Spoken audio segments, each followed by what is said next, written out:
lifestyle, saying that since the removal of petrol subsidy and other economic policies, which it says were hastily announced without planning for the collateral effect, the Nigerian masses have been abysmally pauperized, it says. So all eyes on the government now to make its move, and we hope that it's enough to pacify labor. But then there are questions about President Bola Tinubu's whereabouts. After the conclusion of his engagement at the 70th United Nations General Assembly, that's UNGA, there's been no response from the presidency to our inquiries about the president's location. Neither has there been any official statement from his spokesperson regarding that. There have, however, been reports that the president left New York in the United States for France. The purpose of that trip, if indeed it happened, is also not officially stated. It is such a crucial time, really, for Nigeria as a nation, and Nigerians naturally will look to the president for his steer. But while we wait, let's tell you that the Independent National Electoral Commission at INEC has released the timetable and schedule of activities for the Edo and Ondo state governorship elections. Yes, there's still elections coming up in November in Bayelsa, Imo, and Kogi, but INEC released a statement just yesterday by the National Commissioner and Chairman Information and Voter Education Committee, Sam Olumekun, that the governorship election in Edo State will hold on Saturday, September the 21st, while party primaries will hold from February the 1st to the 24th, 2024. Let's go over to Ondo State, where the governorship election will hold on Saturday, November the 16th, 2024, while party primaries are scheduled to hold from April the 6th to the 27th of 2024. Yeah, it is a busy electioneering season, naturally. But that's not all that is trending on the political scene. Here's your political roundup.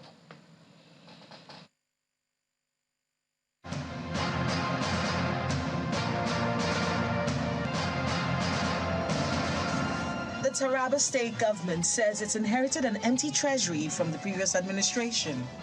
The state's head of security, Susie Nathan, disclosed this when she represented Governor Agbu Kefas at the flag-off ceremony of a 5-day professional development workshop for secretaries in ministries, departments, and agencies in Taraba State. She adds that the present administration has resolved to restore the integrity of the civil service. Despite the empty coffers we met on the ground since taking over the office on May 29, 2023, I have made sure that employee salaries are paid on time.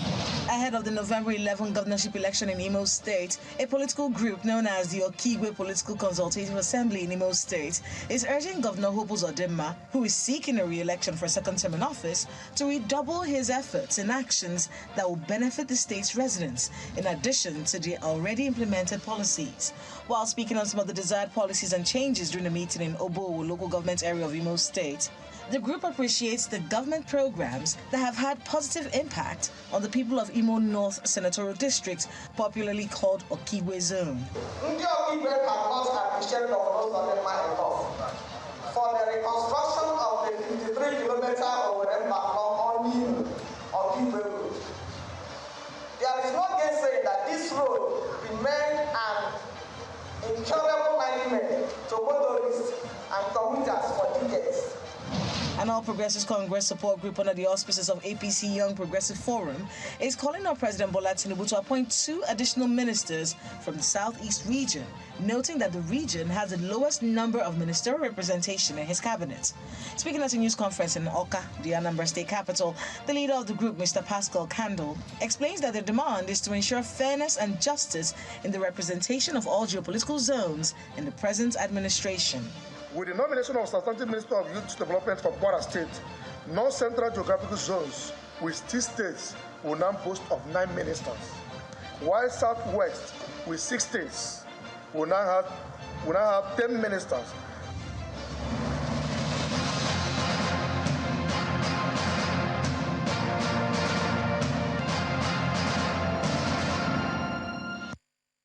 Well, tonight we bring you more judgment from the Election Petition Tribunal. Ebonyi State, Southeast Nigeria, took the center stage today.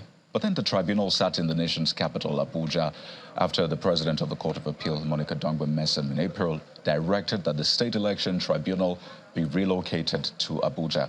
But here's what played out today. First, the court dismissed the petition filed by the candidate of the All Progressives Grand Alliance, APGA, Bernard Ondo, against the victory of Governor Francis Nwifuru of the All Progressives Congress for lacking in merit. Well, the crux of the case, amongst other things, was whether or not he had resigned from the PDP before vying for office. But in a unanimous judgment, the three-member panel headed by Justice Lekan Ogumoye dismissed the petition for lacking in merit. Afterwards, the court also dismissed PDP's petition, which centered on the same issues, amongst other things.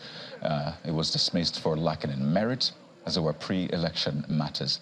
The three-member panel held that it failed to prove that the governor was still a member of the PDP when he ran for governor. So let's bring you reactions to the judgment. The court held that the petitioners failed to prove that the governor of Ebonyi State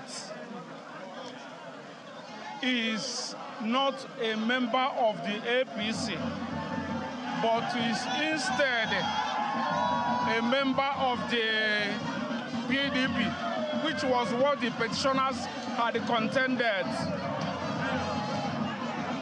The court also held that it was not proved that there was non-compliance with the Electoral Act in the election of the governor of Ebonyi State, His Excellency Francis Nwifuru. The court also held that it was not proved that the governor of Ebonyi State, His Excellency Francis Nwifuru, did not score majority of lawful votes in the election. The first step. We still have Court of Appeal and the Supreme Court. So from the outset, we knew that if we win, they will go on appeal. And we know that if it goes this way, we will go on appeal. Well, we'll get into the Ebonyi issue in a moment, but tonight we begin with a burning matter which concerns Ondo State. And it's not about, perhaps it is about actually the elections which is coming, but that is still some months to come. There is an issue, the impeachment notice, which was served on the Deputy Governor, Honorable Lucky Aiyedatiwa, and of course, his response. He's since gone to court in Akure, the Ondo State capital. And just yesterday, there was a ruling from a court, a federal high court in the nation's capital, Abuja, essentially stopping the impeachment proceedings. And the case is meant to be heard in October, the first few days of October. But the State Assembly has responded to that court judgment. In fact, the State Assembly says that there needs to be an investigation into that order that was given at the FCT High Court, or the Federal High Court in the nation's capital, Abuja. Now, there you have on your screen the impeachment notice and the details of the allegations of gross misconduct against the Deputy Governor of Ondo State, Mr. Lucky Aiyedatiwa. Is this an impasse between the governor and the deputy playing out in the State Assembly? What does this court ruling, the order from the Federal High Court in the nation's capital, mean? Where do we go from here? What is going on with these allegations of gross misconduct? There's still a lot to clear out for Nigerians, and tonight on the program, we seek to do just that. So let's have this conversation. I have joining me on the program this evening, Mr. Ige Ashimudara, who is a legal practitioner who's interested in this case, has been following the case. He joins us live in our Lagos studios. Good evening. Thank you for joining us on Politics Today. And joining us virtually, we have Mr. Emmanuel Emodamori, who is a counsel to the Ondo State Assembly on this matter as well. He joins us virtually from Akure, the Ondo State capital. It's good to have you on the program as well. Well, let me begin with you, Mr. Ashimudara, in our studio. There's a lot going on in the courts, in Abuja and Akure, the Ondo State capital, and of course there's what is playing out in the State Assembly. But give us a benefit of your legal perspective. With that court order in the nation's capital stopping the impeachment proceedings, what does this mean essentially? Does this mean the State Assembly, which is an independent arm of government as it is, can stop or should stop the proceedings, or as they say, they will go ahead with it? What exactly is the position of the law regarding this? Thank you. I will say straight away that whenever there is a court order, whether rightly given or wrongly given, every party to that suit must respect the court order. That is the law. You do not have the right to inquire into the rightness or wrongness of that order. The only body that has that power to do that is an appellate court. Even the court that gave that order has no right to look into it, except it is given based on fraud. It is an order that is null ab initio. That is the only time that the court itself can look at it. But apart from that, the only court that can look at it is at the appellate court. So on this issue of impeachment, people will tell you that Section 188, sub 10, ousts the court's jurisdiction. No. What that provision says is that the proceedings of the panel shall not be looked into by the court or any matter related to it. So this is an action that even precedes the setting up of the panel. As we speak, they have not even set up the panel. That action also preceded the delivery of the notice to the deputy governor. So to that extent, that order is that holds sway as at today.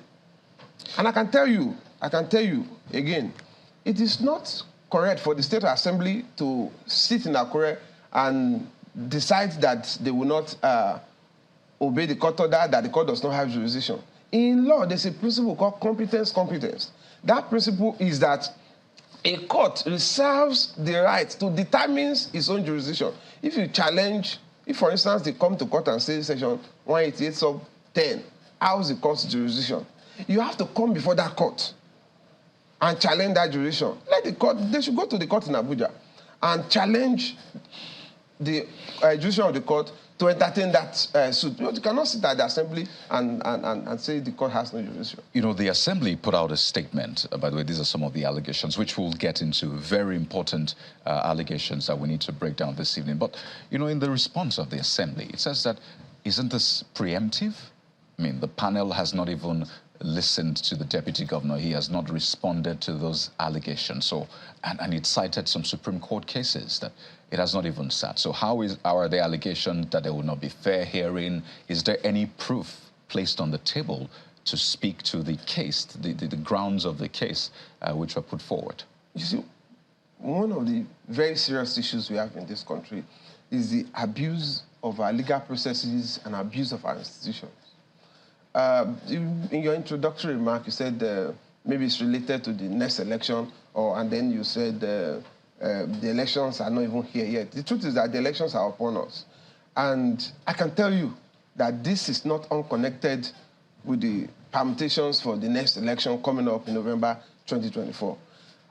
There are several issues. It is not in a state where the governor, as we speak, is not of sound health that will now start talking about impeaching the deputy governor.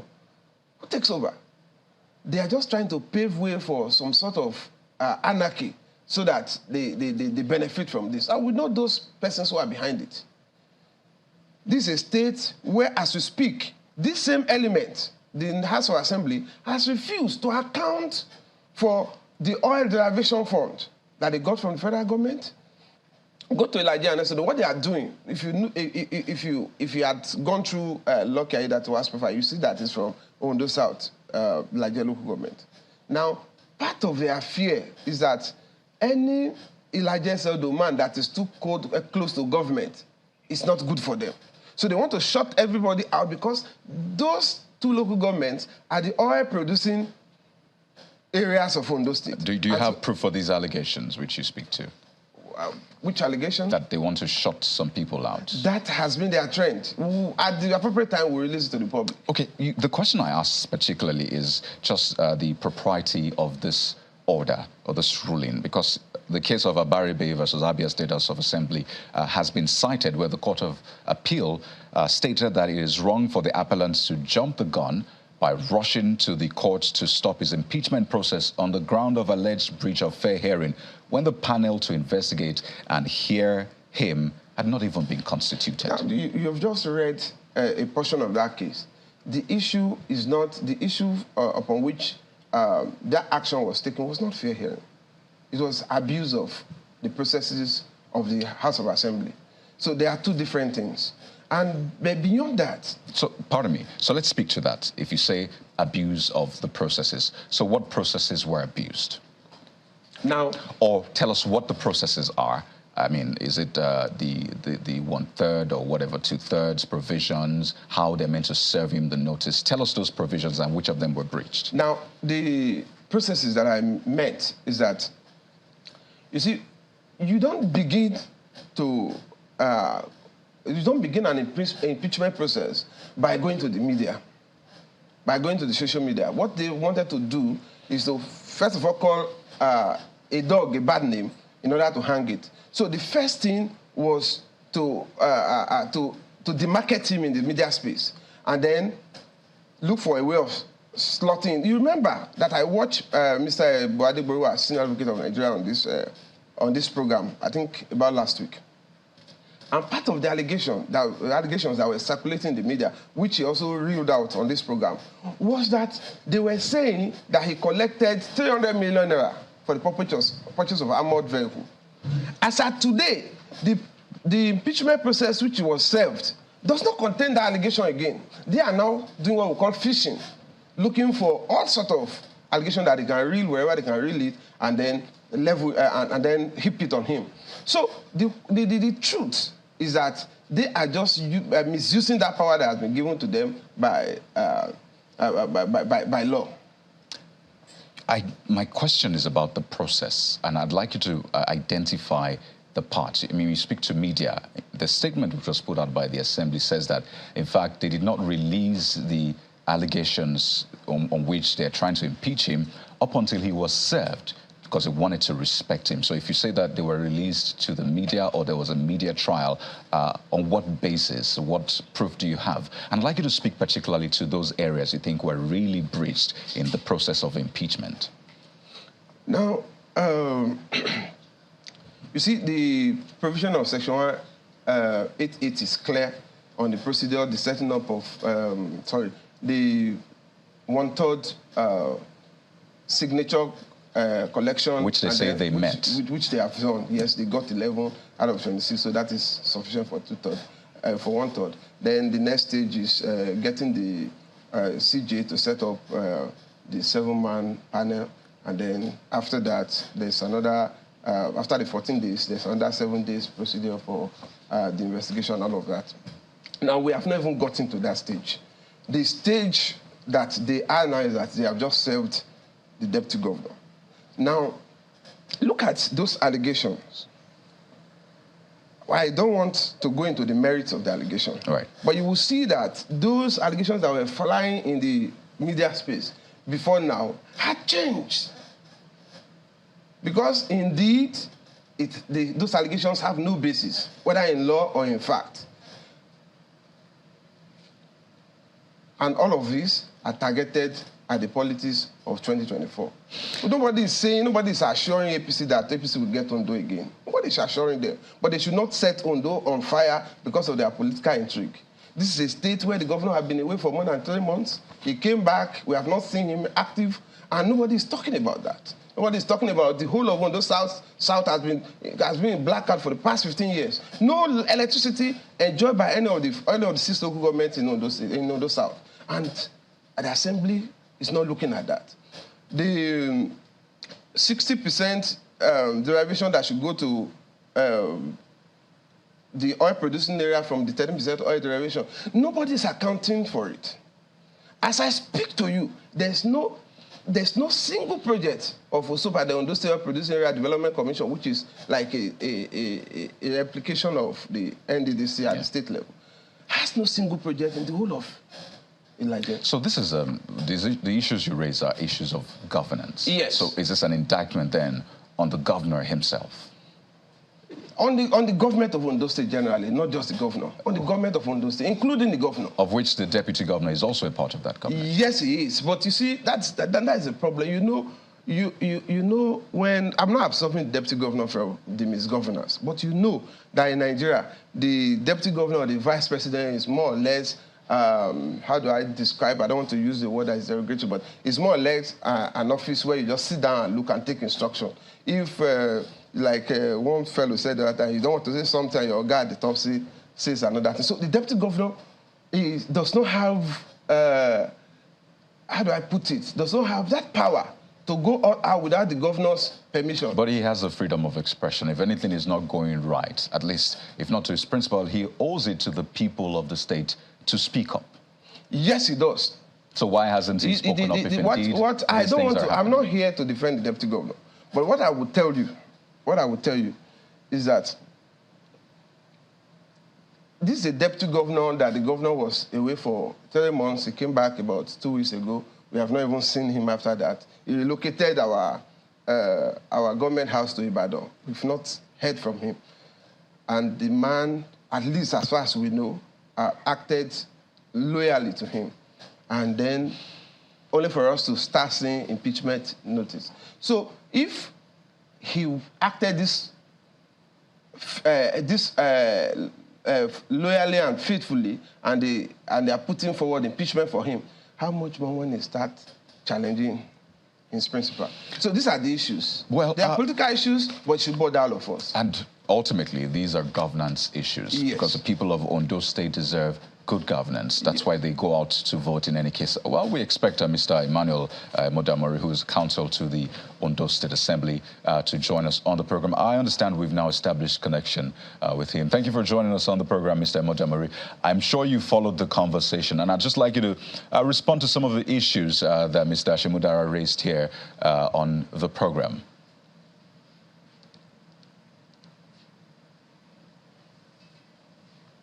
If you can hear me, Mr. Modamori, please go ahead.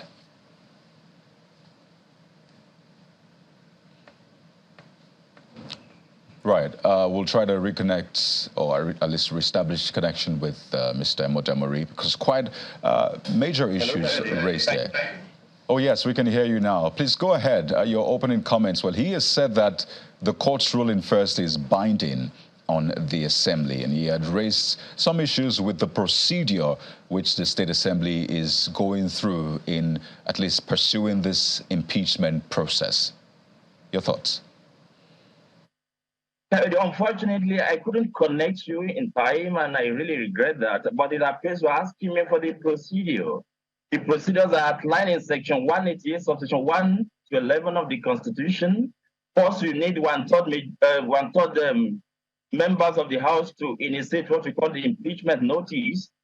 And in this case, you had 11 members of the House signing the impeachment notice. More than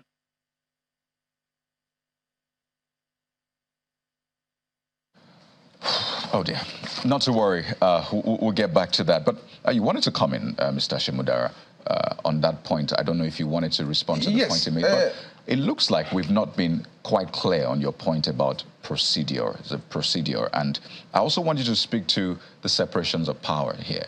The State Assembly has its own responsibility, which is clearly spelled out in the law, not just appropriation. It has oversight and, of course, all of these other functions. So it is clear. Is this not one arm of government trying to arm twist the other from going ahead with the procedures, which you said is actually following to the letter? I do not exactly think that an arm of government is trying to arm twist the other. The Constitution is clear. Despite the provision of Section 188 sub 10, which I have mentioned, that some people rely on to say that the court jurisdiction is ousted. If you go further down in the Constitution, I think Section 287 sub 3 or thereabout, the Constitution mandates even the House of Assembly to obey all court orders without exception. Now, there's a way you interpret legislations. A later provision of a legislation supersedes the earlier one. But isn't it curious that an impeachment notice was served, and as usual, you would expect that the deputy governor would go and defend himself, lay the issues bare, at least in line with the Constitution, because if an impeachment notice is served, the onus is on you to respond. So why go to the court first before going to the State Assembly? Well, I believe that the impeachment notice was served on him about 2 or 3 days ago. This court case had come before the impeachment notice was served. So, and I believe the time within which he needs to respond has not expired. So let us wait let's give him that benefit of doubt. Right. Let us wait for the expiration of that time and see what he does. Okay, we're due for a break now. When we return, we'll definitely get Mr. Modamori to speak for the State Assembly, because it's quite important to get exactly what is going on in Ondo State for the good of the people and for the good of Nigeria's democracy. So stay with us. We'll be back in a moment.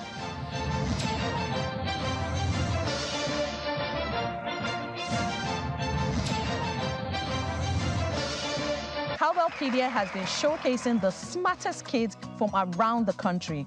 And now, Cowbellpedia is back. With me, Linda Ejiofor Suleiman, as your new host. And me, Ebuka Obi Uchendu, as the quizmaster, with 14 weeks of pure genius, featuring the best of the best 132 students. Plus, new and exciting subject areas. For more information, visit cowbellpedia.tv. Cowbellpedia. So good. So smart. You're heading home from work. In the busy traffic, your car breaks down. Car horns blast. Your car is pushed aside. You call for help. Phone battery blinks and dies. You take a cab. Few miles, tire bursts. What a day. Frustrated, sweating, and tired. Nearing home, darkness envelops the street. Wow! Just one house is bubbling with life. Brilliant lights, loud music, smiling wife, all welcome you. We alone have light? Yes, it's JRB Solar Energy Systems, my anniversary present to us. No matter how dark life is, the sun is gonna shine on everything you do. JRB solar inverters, batteries, solar panels, solar streetlights, and more. Telephone 0906 752 1111. Email sales@jrbsolar.com. JRB, the sun is gonna shine on everything you do. Politicians make lofty campaign promises, but do they really fulfill them? Are you worried about the quality of governance?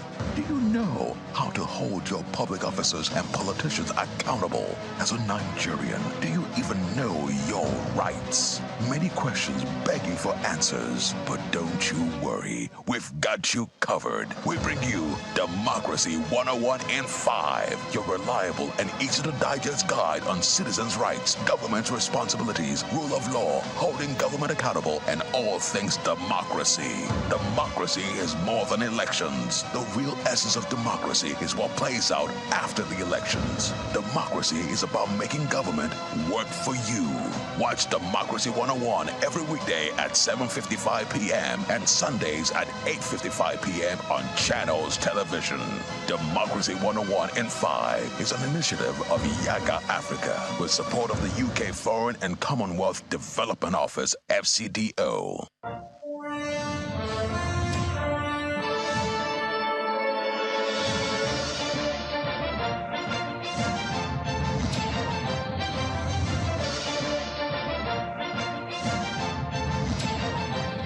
Welcome back to the program. The impeachment notice has been served on the Ondo State Deputy Governor Lucky Aiyedatiwa, but the Federal High Court in Abuja gave an order saying that, well, the Assembly should stop the process. If you take a look at that impeachment notice, particularly the allegations of gross misconduct, there is a total of 14 allegations in that document, really. And I'll just go through some of the allegations that he misappropriated or flagrantly approved the sum of 100 million naira as capital vote of the State Emergency Management Fund. Allegation 13 says that he misappropriated 150 million naira meant for the State Emergency Management Agency. Allegation 12 says that he misappropriated 100 million naira, which was approved by the governor, meant for the State Emergency Management Agency yet again. Allegation 11 speaks to the fact that Honorable Lucky Aiyedatiwa concerted with a certain Mr. Akinshowore, who was then Commissioner for Local Government and Chief City Affairs, and collected a sum of, 250 million naira only for their own use, thereby enriching himself contrary to the Public Offices Law of Ondo State. And it goes on and on. So these are some of the allegations. We'll still have with us Mr. Ige Ashimudara, who is a legal practitioner, an interested party in this case. I mean, looking at those allegations, they are quite weighty, and the monies are huge sums. So, I mean, if allegations were served on you as a person, wouldn't you naturally defend them? It's natural that I would defend them. I also expect the Deputy Governor to defend those allegations. My point is not that he shouldn't defend it, which I have emphasized the other time. Now, for instance, the last allegation you read out that he connived with one Akinshowore, who was the Commissioner for Chieftaincy and Local Government Affairs. That person is still the sitting Commissioner for Commerce in Ondo State. So if it is genuine and true that the Deputy Governor connived with a city commissioner, the governor will have fired him. The assembly has the power to summon him. So why isolating Aiyedatiwa? Because they consider a person like someone like Akinshowore as a lesser threat for the purpose of the election.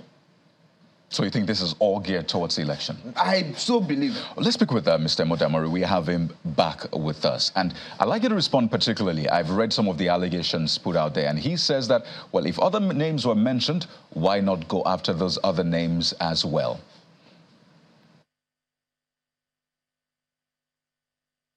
Kayode? Go ahead. Can you hear me, Mr. Kayode? Yes, loud and clear. Yeah, I suppose you directed the question to me. Been able to catch up with you. I can barely understand the preamble.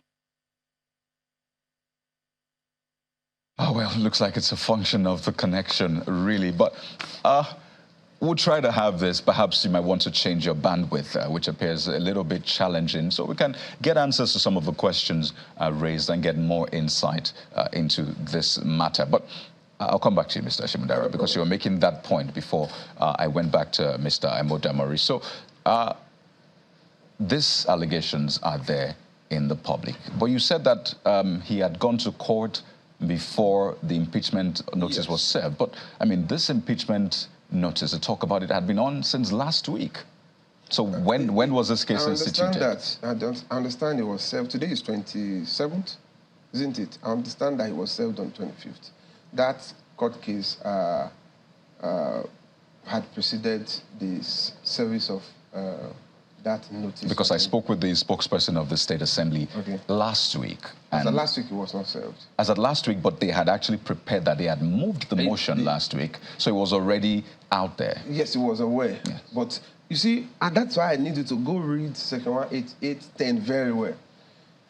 What the step he has taken, that means the Deputy Governor has taken, preceded the setting the motion of the whole process. Once that process starts, it's on autopilot. Nobody stops it.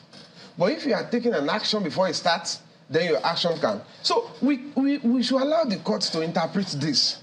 The whole essence of the court is to interpret these provisions and do justice. So let us not be afraid. If you so much believe in your case as a litigant, then go to court. Let the court ventilate these issues. So if the assembly were to go ahead, as it said, with this impeachment process, what would happen? The assembly will be violating Section 287 sub 3 of the Constitution. But the assembly itself says it wants to even investigate that order that was given in Abuja. The assembly will be acting ultra variance. For a state assembly to say it wants to investigate a federal high court.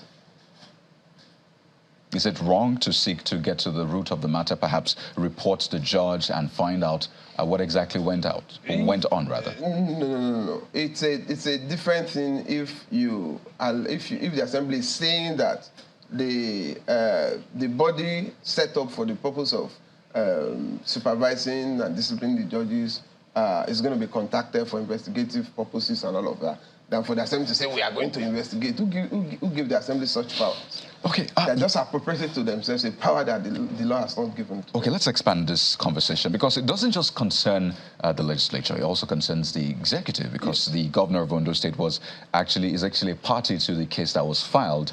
At least in Akure, we're aware of that. Let's speak with Mr. Donyo Odebowale, who's the SSA to Governor Rotimi Akeredolu, joins us virtually on the program tonight.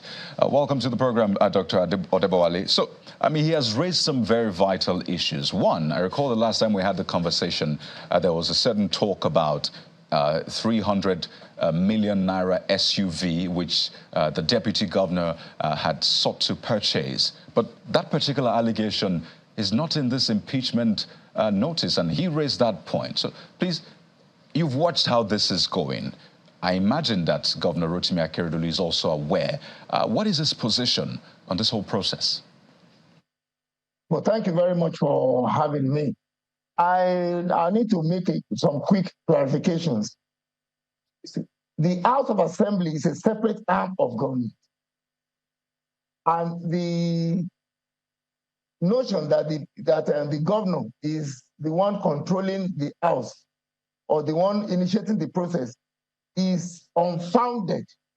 That is one. Then the second one, concerning the so-called 300 million naira armored vehicle, nobody ever said that he purchased, but he instructed the SSG. I have the copy of the letter and the memo. He instructed the SSG to purchase the SUV armored vehicle for his office.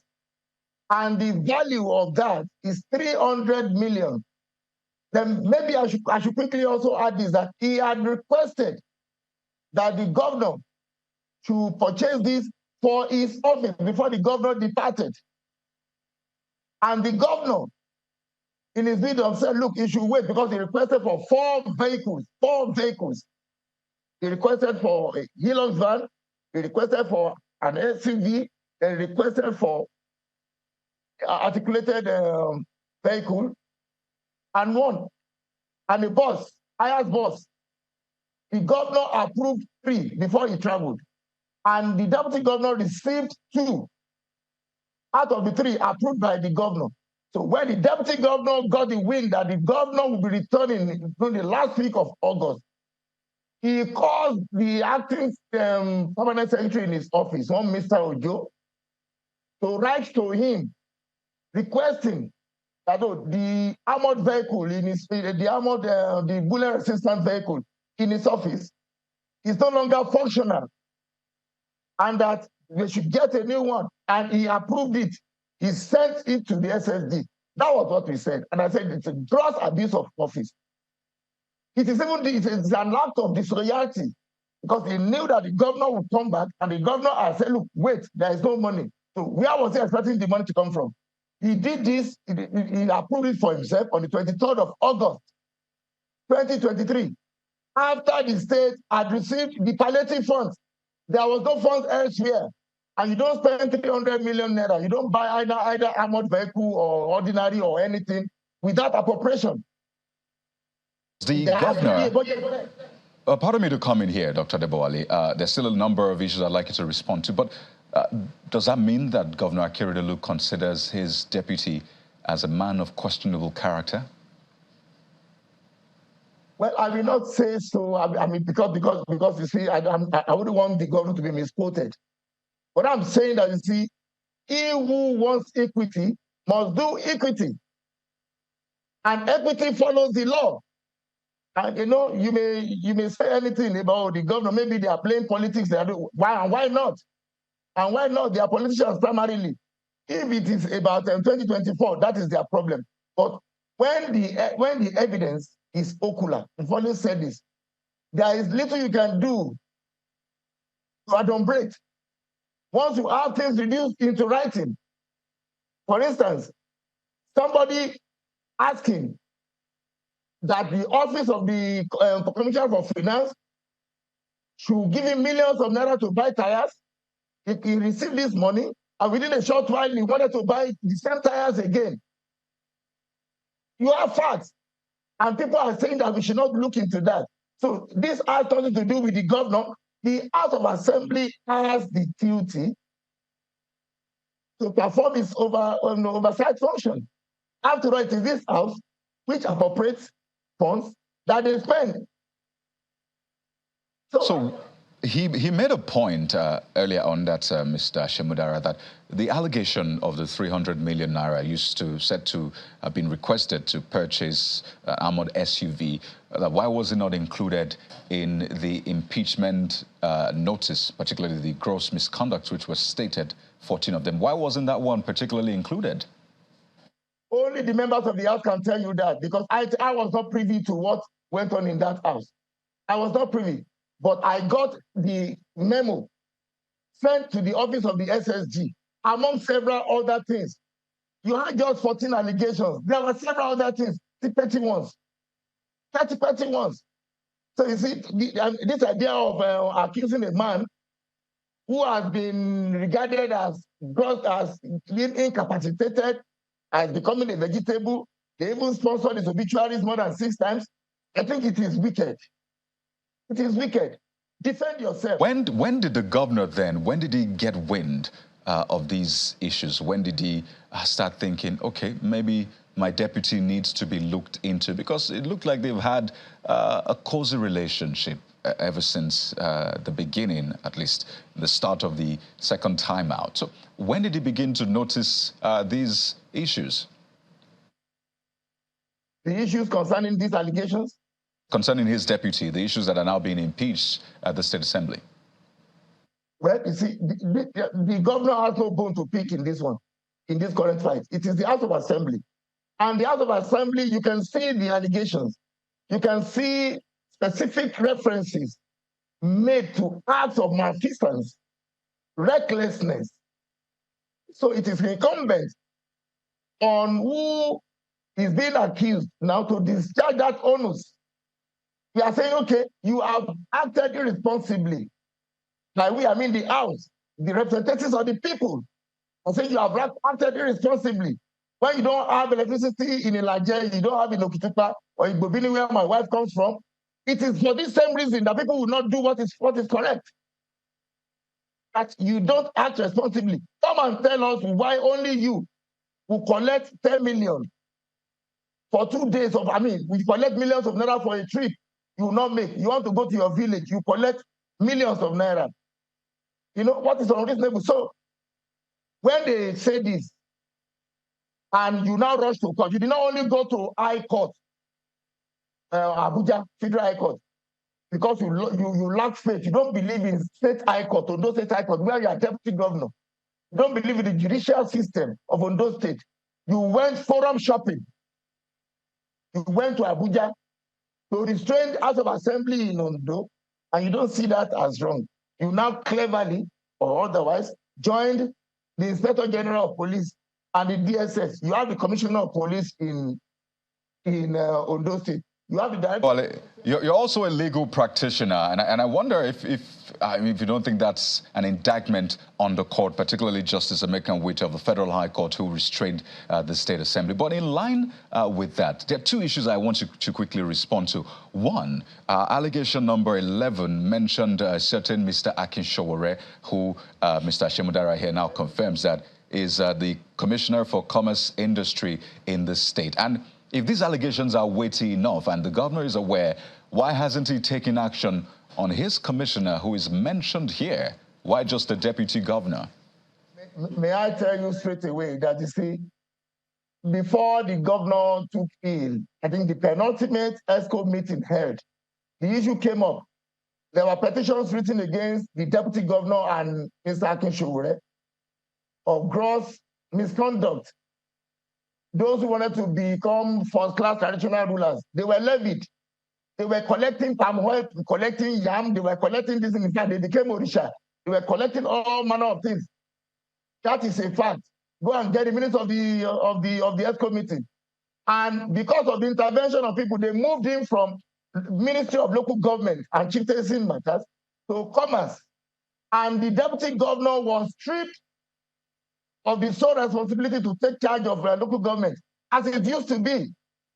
Agbola Ajayi was not controlled. He had all the powers. He was given all the latitude. That's why the misconception that the deputy governor had been his theater, that is not correct. He controlled ministries. But you see, when you send them on an errand and they started collecting palm oil, collecting yam, collecting money for people, LCDA, they were going to create LCDA, they were collecting money. Dr. Debowale, so tell us, as a legal practitioner as well, the court has given an order. Do you expect the State Assembly to proceed with the impeachment process against the order of the court? Well, you see, they have their lawyer. I cannot speak for their lawyer. I don't speak for them. But, you know, I am an associate of Olujiman Akeredolu, you know, in Ibadan. And I've put in some 20-something years as a legal practitioner. So, and I do know that when an order succeeds, there are steps to take. But it's for a judge who also granted an order ex parte, something as serious as this, restraining an arm of government from performing its constitutional role, its statutory duty. There's also a remedy for whoever feels aggrieved even against the judge. And the lawyer who did that, we have precedents. Then again, we as lawyers are guided. Particularly about what will be the next line of action for the State Assembly. With this order, this ruling, are they meant to proceed with the impeachment process or try to resolve the case at the court? No, only their lawyer, the lawyers who have been briefed can talk on that. Practitioner, and as you said, you've not just practiced, you have lectured as well. And I know a lot of your students are watching you. So what should be the next line of action? I'm not going to teach Mr. Lokai Datiwa and his team about how we do it and how we did it in Nokoju and Adeleke. I was privileged to have participated in that. I was a very junior counsel. I followed Aketi, Olanipekun, Akitola, Fagbemi, all of these people, the current attorney general. So, we are not going to teach them. Let us continue to play this game. We won't teach them. If they are humble enough, they will do what is right. But I do know that no court can shut out an arm of government. No court. But the power that the court has is that of review. You cannot restrain an act that has commenced. You cannot. Let's wind down now, Dr. Debowale, because I wanted you to really speak to this. Should they go ahead or not go ahead? But a lot of people have also raised this question. The governor had issues with his former deputy, which you referenced. Now, there's almost a similar scenario playing out, this time at the State Assembly. And then people will naturally ask, so is it really about those deputies or the governor himself now? Because twice he's had issues with his deputies. Well, for as long as you have those who are inordinately ambitious, for as long as you have those who think too much of themselves, then you continue to have this. What was the issue with the first one? He wanted to contest against his principal. He wanted to contest. That was the issue. Then he moved to PDP. He lost in PDP. He moved to Zenith Labour Party. He lost again. Then he came back. He contested, wanted to be a senator. He lost. At first, he said he was the one who was bringing members to Aketi. He was the politician. Aketi was just talking law. He lost. He has been losing. Then this one was almost a non-entity as far as politics of Ondo State was concerned before he was nominated. I knew him in 2012 when he came to meet Aketi. 2012 or 2013 or thereabouts when he came to meet Aketi. You know what? He has never held any office before he became the deputy governor. And I also know that when he was nominated as the representatives of the people of the South, my wife's people, Many people protested, and Aketi was insistent that let him be the one who killed Jesus, that Jesus had forgiven him. Aketi said it would be. They did not allow him to occupy the office for one day. Aketi said no. And stuff like that. Now he could not represent. So when the turnout came, when that one went to commit political suicide, then it was his luck. And he was even proud and say, oh, he was lucky, I hate that one and stuff like that. The only he can explain at the point at which Aketi became an enemy. Because before Aketi took ill, or until he was accused of misappropriating funds of local government, there was no problem between him and Aketi. Aketi gave him the latitude to... So it appears as though, Dr. Adebowale, what we know about the Constitution is it gives everyone equal opportunities, equal rights to aspire even to political offices, really. Everybody started from somewhere. But let's wind down, really, because it appears as though you're saying, well, the governor himself will just watch and see how this goes on. But, Mr. Ashimudara, as we wind down on this, next line of action, because it looks like that's a major bone of contention. He says that they know how the game is played. What do you expect from the State Assembly and from the Deputy Governor? Well, I expect the State of Assembly to obey the order that Lord Honorable Justice Meka Nwite has given. I expect that if they do not believe that the court has jurisdiction, they should go to that court and challenge it. It is the law that if you dispute a court's jurisdiction, you go before that court and challenge it. You don't do it outside the court. You bring it before the court to do it, and the court will look at it. If the court says he has jurisdiction, you go to the appellate court. Then on the part of the deputy governor, I expect that if allegations have been made against him, he should respond to them. But beyond that, Mr. Adebowale or Dr. Adebowale, when he was speaking, he said there will be problem of impeachment like this as much as people who think too much of themselves. That means the impeachment itself is not about you and I. It's not about the law. It's about ego.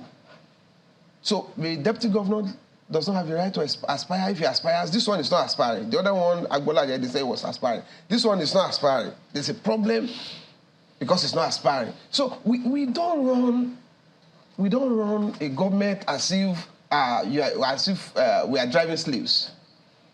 Governance is not slave driving. So people should be able, because the ticket of the government says it's not valid without the deputy governor. That's what the constitution says. I didn't say it. It's not valid. But the law also appreciates that he is the boss for the purpose of that office. But doesn't mean that at all times, because when Dr. Adebowale came, he said that he was speaking for, at some point he said he was speaking for the governor. When critical questions were thrown at him, he will push it away. At some other point, he will speak for himself. At other time, he will dodge the question. So we should be able to be transparent with these issues. It's what should bother us in the interest of the Ondo State people. He mentioned Ondo South now that they have not been lied there for almost 15 years. And he said the deputy governor is thinking of buying bulletproof car. Is it this deputy governor issue that came up within the last 3 months that made them not to provide electricity in Ondo South for the past 15 years? And we have been crying. No good roads there. And this is the hot pot that cooks the food for Ondo State. In terms of oil? In terms of oil, in terms of aquatic, you see, that part of Ondo State has the longest coastline in this country. We have to wind down now, Mr. Ashimudara. I'd like Dr. Adebowale to have a final word on this in 30 seconds. Is there a way back to the governor's heart for Mr. Aiyedatiwa? Well, only the governor can say that, but let me also say that, you see, the people of the South, my wife's people, have been their own enemies. Let him tell you the number of NDDC representatives from that place who have served in court and who have not been able to do anything. Go to that place and see how they treat their own people. They are the enemies of their own people. They live in Akure, they buy hotels, they do all manner of stupid things. That is that. Then you said talking about dodging questions. No, I'm not dodging any questions. I'm not. I came and made positive assertions concerning malfeasance. And I talked about recklessness. And now they came out with 14 allegations. I'm saying that we have more than that. We have to anchor at this point, really. But we'd like to thank you so much, Dr. Donyo Debowale, SSA to Governor Rotimi Akeredolu. Thank you for your time, as well as Mr. Egiashi Mudara, who is a lawyer, a legal practitioner. We're meant to have Mr. Emmanuel Modamori, who's a counsel to the Ondo State Assembly, but the connection failed. Well, that's where we anchor tonight on the program. We had hoped to speak with the Ebonyi State Governor, Mr. Francis Wifuru, but perhaps we'll reschedule that for another time, since his plane just landed a moment ago. That's the package for tonight, everyone. Thank you for watching. I'm Kaido Kikulu. Good night.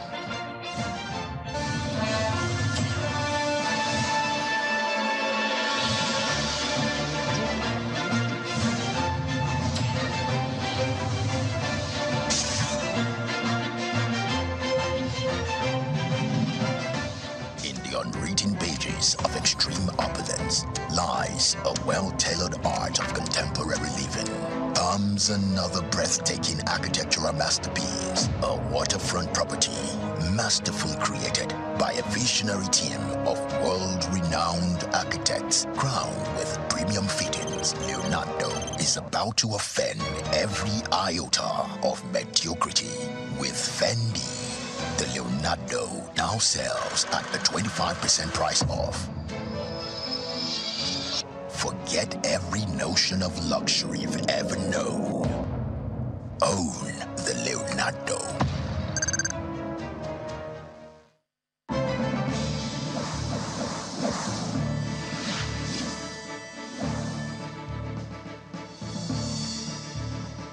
Our website, channelstv.com, has more information on our top stories and others. Subscribe and watch Channels Television's live stream on YouTube and other social media platforms using your mobile device browser.